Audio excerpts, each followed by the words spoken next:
For those that don't know me, my name's John Brewer, and it's my pleasure and privilege to be introducing this afternoon's session, which is the first one that we've ever done, the Ideas Exchange, here at the Exchange. And before I go any further, I'm sure you'd all like to join with me in thanking and congratulating Cindy, I don't know where she is, Cindy Croucher-Wright, and her team for all the hard work, she's at the back, in coming up with the idea, in getting everybody together. I've worked with Cindy before, and I know how good she is at cajoling people into doing things, and I had a phone call from her on Thursday saying, would you mind doing a last-minute presentation for us? So I'm tagged on at the end of the programme today.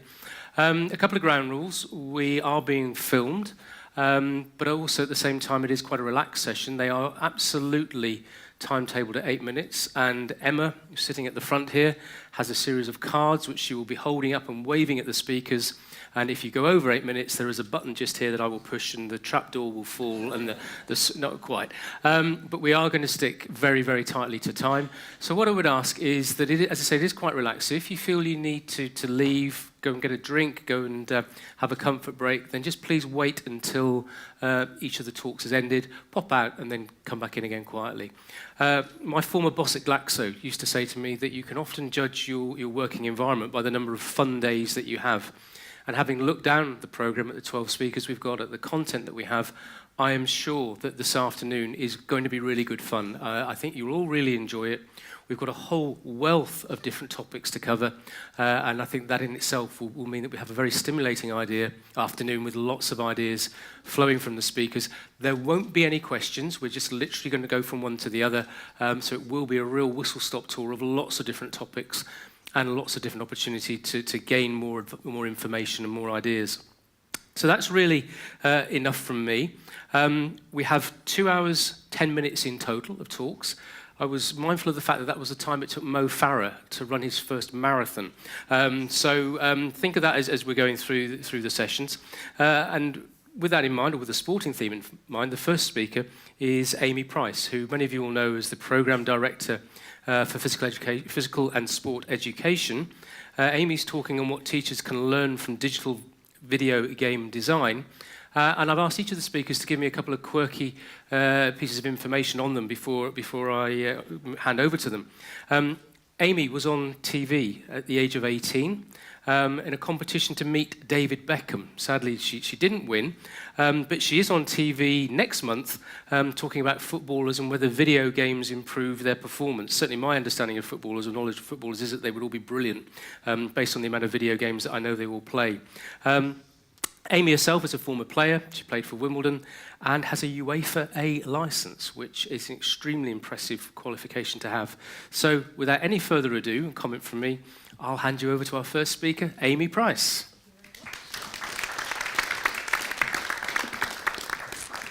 Good afternoon, everybody. Thank you for having me here today.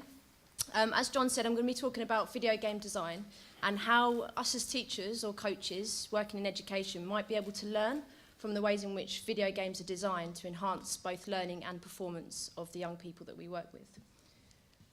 So, the reason why I started to think about this concept of video game design a good few years ago was due to the fact I was noticing how long I was spending using my mobile phone.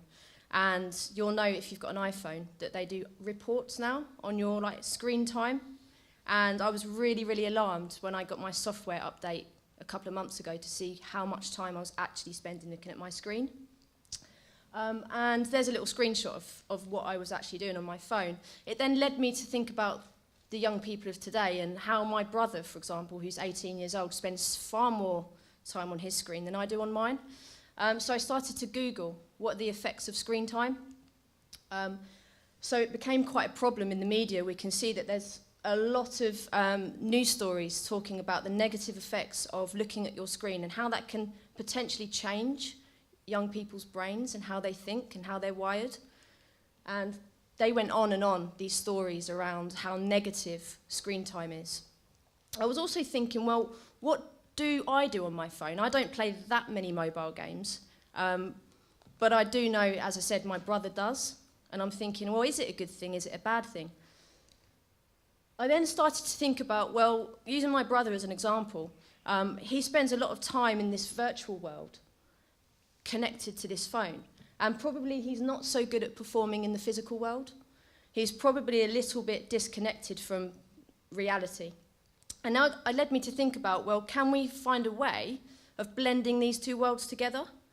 Because when he's in school, he doesn't necessarily enjoy school. He doesn't really like to spend extra time at school or to really work hard and do different things.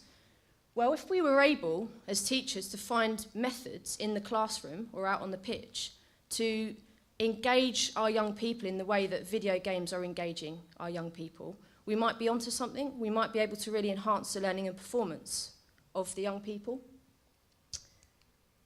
So then it sort of made me think about this idea of learning and how learning might be seen as something that happens within the school, as in a formal setting, versus something that happens in an informal setting, i.e. looking at your screen, playing games on your phone.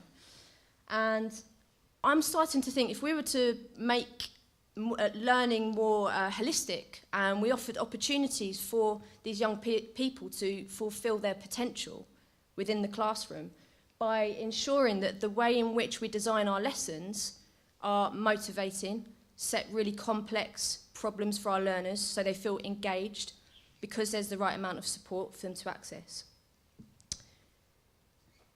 And this is my idea. So I'm thinking about different design principles that we can use as teachers to help us to plan our lessons. And these are the ones I've got so far, okay? So the first one in games-based learning is this idea of superpowers. So when we play games, what games are really good at doing is that they will offer you opportunities to earn a chance to be temporarily a little bit better than you really are. And my favourite one there is Sonic's Fast Feet, because when I was younger, I always used to play Sonic constantly. I used to try and get on the Fast Feet token so I could sprint over all of the lava, because I couldn't quite make the jumps. And I wonder if there's a way we can factor something like that into our classes. So we maybe might, in a maths class, for example, could we offer the calculator to the learners just for, 60 seconds? Could they make use of that calculator for that 60 seconds? The second one is this idea of pause. So in education, usually the teacher or the coach is the person that's in charge of pausing learning, is the person that's in charge of progressing learning, or stopping and asking the learner to do something differently, or to ask questions. But in video games, there's nobody necessarily interrupting your learning. So in fact, it's up to the learner to realise when they might need help, and how they need the help, or when they might need an extra challenge. So if we can find ways of offering that opportunity to our learners in the class, they might get a greater sense of empowerment, but also have a better awareness of how they are doing in terms of their own learning and their own capabilities. And then the third one is this idea of level ups. So again, when we're teaching our learners, whether that be in a classroom setting or out on the pitch, we are the ones that dictate the complexity of the problem based upon what we think the learners might need. So with video games, we all start when we're at the same place in a game. We all start on the first level and we progress at different rates. So once we've finished the first level, which is pretty simple, the problem is pretty simple, we can then level up to the next one once we've solved that problem. And the next problem that we solve is related to the one before, but just slightly more difficult. And that's the theme that goes on in video game design. So what you'll have there, as a teacher or as a coach, is a group of people working at their own speed towards the same goal.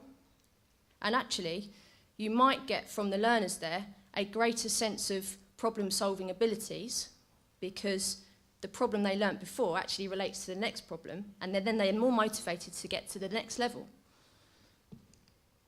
The fourth one is this idea of missions. So in traditional education, we're taught to set outcomes for our learners.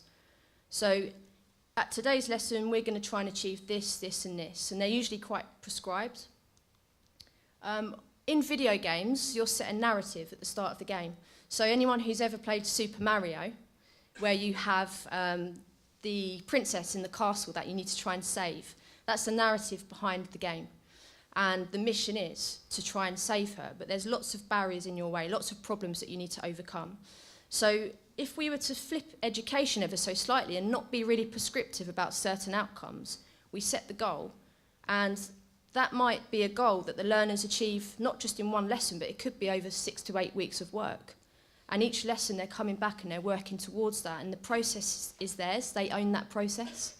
So they don't have to just do what we want them to achieve. They have to find their way to achieve the mission in the end. The final one is this idea of saving progress. So are we able, at the end of a lesson, to save where we've got to? So if I finish the lesson on level 4, I can come back next time on level 4. So I don't have to go back from the start. I go back where I left off from, so I feel like the challenge point is just right for me. And also, I haven't lost all of the progress that I've made before. So therefore, I'm more inclined to take risks as I carry on my learning process, because I can't lose what I've already earned.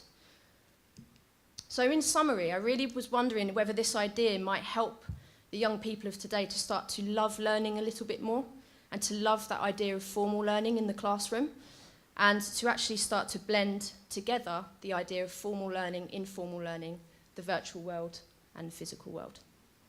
Thank you very much.